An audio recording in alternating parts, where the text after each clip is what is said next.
Hey there. So today we are going to fill in our notes on Darwin's theory of evolution.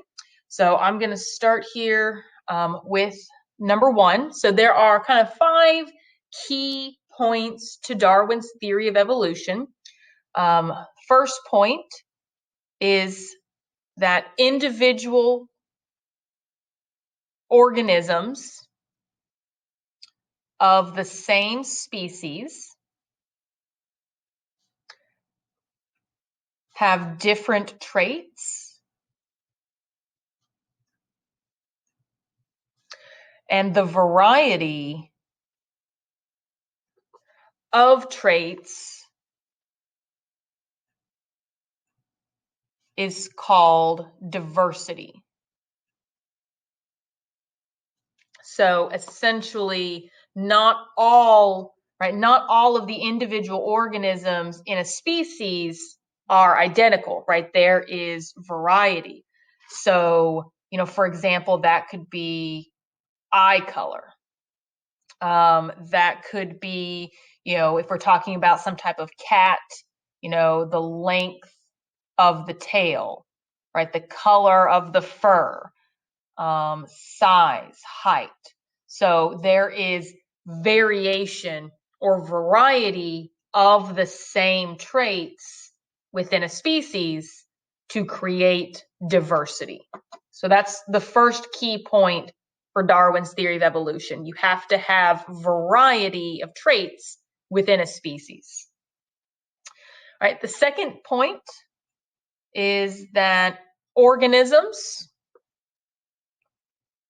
produce more offspring than can survive. Therefore, individual organisms of a species must compete for limited resources. So again, right, organisms will have 3, 4, 5, a dozen offspring depending on the species we're talking about. So a fish, like in Finding Nemo, right, they may lay lots of eggs. Ooh, lots of eggs. The female fish, she'll maybe lay 100 eggs, and that way, if some get eaten or some get damaged, maybe hopefully 10 of them will survive.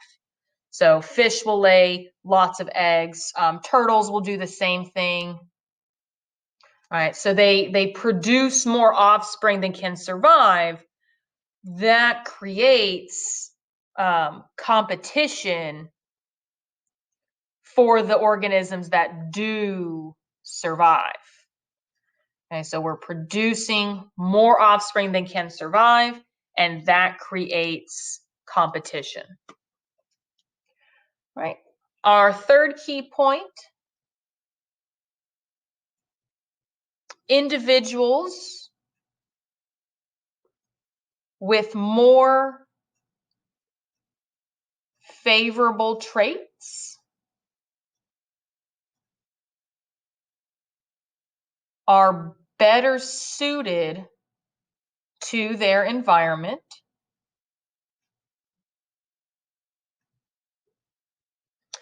and so these individuals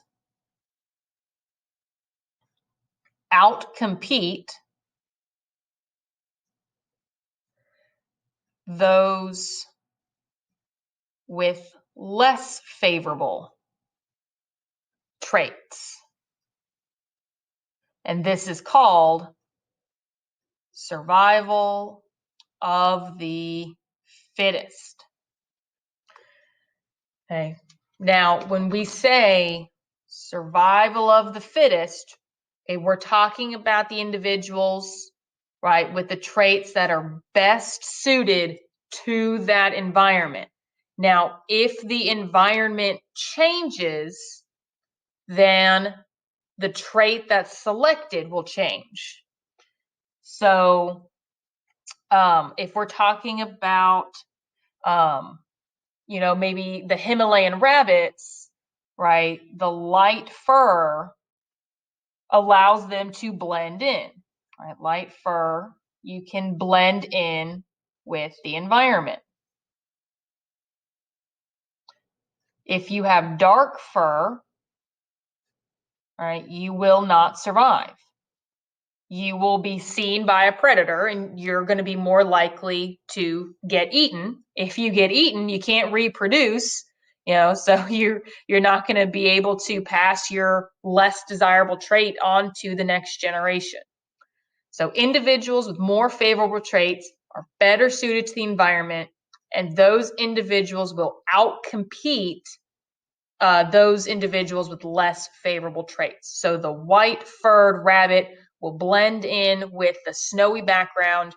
A dark fur rabbit would not blend in, so it would be less likely to survive. So in this environment, the best trait is that lighter fur. So the light fur rabbits will outcompete the dark fur rabbits. Again, if the environment changes, then the selection for the trait will also change. Okay. Number 4, individuals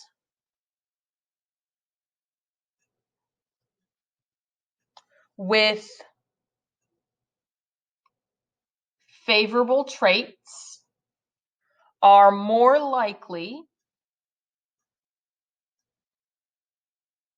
to reproduce and pass their traits to offspring.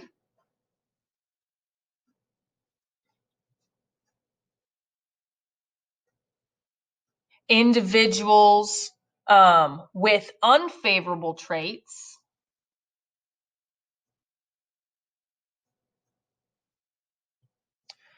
die or they just leave fewer offspring. So again, right, individuals, right, with that favorable trait are more likely to reproduce, pass their traits on to the next generation. And then the individuals with the unfavorable traits will either die because they, got preyed upon, or if they do survive, they'll probably leave fewer offspring because they're spending more energy just trying to survive rather than looking for a mate. So I can attract a mate if I can attract a mate, right? And I can get food, right? That means, right, I have plenty of energy to reproduce and have more offspring because I'm spending less time running away from a predator. Okay, last but not least, let's take a look at number 5. The species evolves as the environment, right, which is nature. So the species evolves as the environment selects for individuals with favorable traits. Favorable traits. Sorry, lost my train of thought there. So in time, there are more individuals with those favorable traits.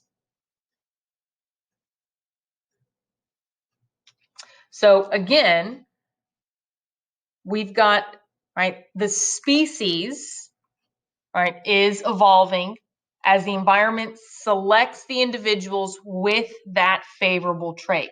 So this is basically, I can kind of sum this up as descent with modifications, right? So my descendants, right, are going to have that more favorable trait. So descent with modification, right? Because it's, right, you're going to have more of those individuals with that favorable trait. So more of the, if I go back up to my first example about the rabbits, more of my light-furred rabbits will survive, right? Because they were able to get food and attract a mate. So they will reproduce more than the individuals that had the unfavorable trait. So the species as a whole will evolve, and there will be more individuals in that species that have the favorable trait.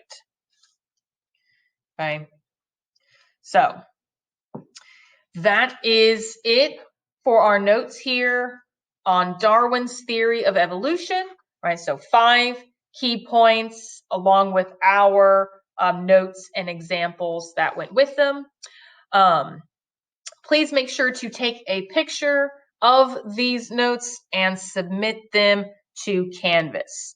If you have any questions or concerns, just let me know. I'll see you next time.